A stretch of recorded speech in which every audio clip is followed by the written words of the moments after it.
Bonjour et bienvenue dans un nouveau podcast du Labo des Jeux. Aujourd'hui, on se parle de No Loose Ends. Analyse, avis, questions d'actualité, c'est le podcast du Labo des Jeux. No Loose Ends, c'est un jeu de pli, alors ça on aime bien, par le maître Monsieur Taiki Shinzawa. Ici, sur les graphismes en plus, il a pris la meilleure des meilleures, à savoir Saibepu. C'est une réédition à la base, on est sur le retour d'un jeu qui s'appelle Shut the Books, donc toujours du même auteur, et il y a quand même quelques petites différences de règles qui font que le jeu est bien meilleur, on va voir ça. On va commencer avec la répartition des cartes, comme d'habitude dans les jeux de pli.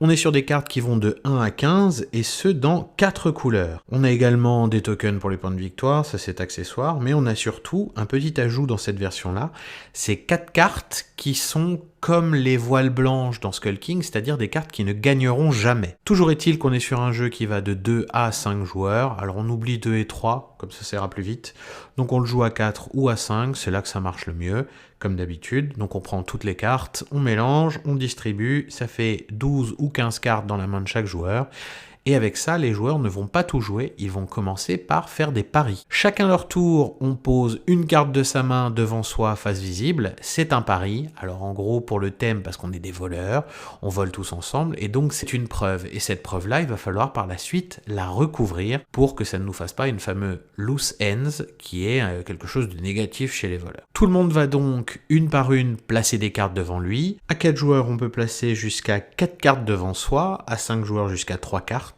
Et ce qui est fun dans No Loose Ends, c'est qu'un joueur peut soit reprendre les cartes qu'il a placées, soit dire qu'il en placera 0 dès le début, et il devient une balance. Il devient celui qui va aller voir les flics pour dire « Hey, eux, ils sont en train de voler, et il va falloir les arrêter. » Ce joueur-là est donc l'ennemi pour la manche, parce que s'il réussit à faire aucun pli, il réussit à être une belle balance, et surtout, il nique tous les bonus des autres voleurs. Il nique pas tous les points, mais il en nique une bonne partie. Et lui, il en met 10, et 10, c'est beaucoup de points. Vous l'aurez compris, un jeu de pli où quand on l'améliore, on m'ajoute la possibilité de faire un énorme coup de pute aux autres joueurs autour de la table, moi, ça ne peut que me plaire, et c'est exactement ce qu'ils ont fait ici. Pour le reste, c'est du pli, on va dire, tout à fait classique. On a une couleur qui est l'atout, ici le bleu. Quand vous gagnez un pli, la carte qui vous a servi à gagner le pli va être celle qui va venir recouvrir une des preuves que vous avez pariées en début de manche. Vous pouvez utiliser sa couleur, à la carte qui vous a permis de gagner, ou alors sa valeur, ou alors la couleur qui a été demandée au début du pli. C'est-à-dire, je n'ai plus de rouge. Il me faut absolument du rouge pour recouvrir une de mes preuves, ou alors un chiffre que je n'ai plus dans la main. Si je coupe la couleur rouge avec mes atouts bleus, je peux utiliser cette couleur rouge pour recouvrir l'indice en question. Et ça, c'est hyper important, parce que ça peut vous sortir de l'ornière à un moment donné où vous étiez bien dedans. Donc, petit rappel, la couleur, la valeur ou la couleur demandée en début de pli. Avec ça, je vais venir recouvrir une des preuves que j'ai pariées en début de manche. Si je peux rien recouvrir, je laisse le pli face visible sur le côté, il me fera des points négatifs à la fin. Si je ne réussis pas à recouvrir tous mes plis, qu'il me reste des preuves à la fin de la manche, ça me fera également des points négatifs en fin de manche. Par contre, tout ce que j'ai recouvert, ça me donne des points positifs. Et si j'ai réussi à tout recouvrir exactement, et ben là, je vais avoir un bonus de 5 points de victoire. Mais tout ça est possible uniquement s'il n'y a pas la petite balance.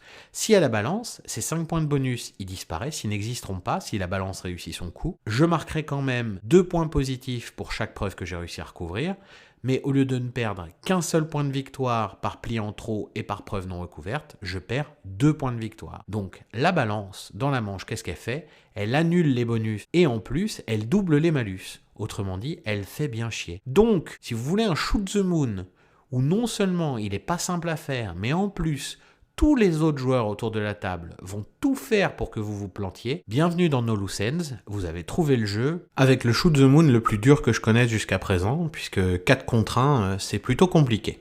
Mais bon, c'est votre choix, c'est vous qui y êtes allé.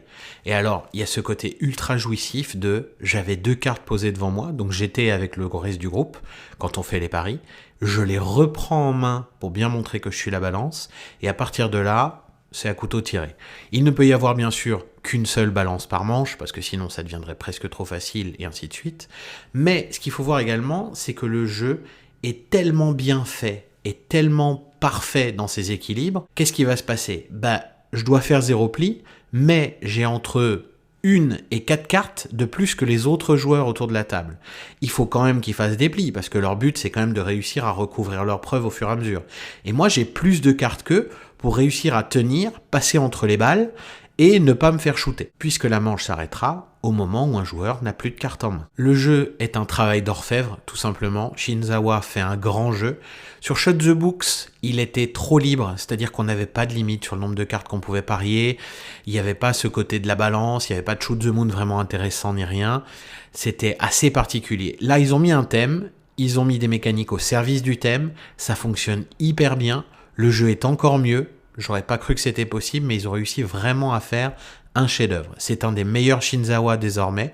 Nolusen, c'est vraiment une pépite absolue. Avec tout ça, on a donc un des meilleurs Shinzawa possibles. Alors attention, parce que très prochainement, je vais vous parler de Quattro et de Quachar, qui sont également très très hauts sur la liste de l'auteur. Alors pour vous la faire courte et rapide, il a fait aussi Fives, The Green Fivura, c'est lui qui a fait Loose aussi. Bref, dès que le gars touche à du pli, il fait quand même quelque chose au minimum de solide, et au mieux un jeu exceptionnel qui fait partie des tout meilleurs de la catégorie. En tout cas, personnellement, c'est un de mes préférés, il n'y a rien à dire, je suis fan de ce qui a été fait sur ce jeu-là. Je vous invite très fortement à y jouer, si vous réussissez à mettre la main dessus, n'hésitez pas une seule seconde, ça vaut vraiment l'investissement si vous aimez le monde du jeu de pli. En tout cas, c'est tout pour moi, je vous souhaite une très bonne journée et à bientôt pour un nouveau podcast du Labo des Jeux. Vous pouvez également nous soutenir grâce à notre Ko-fi, dont on vous met le lien en description. Merci.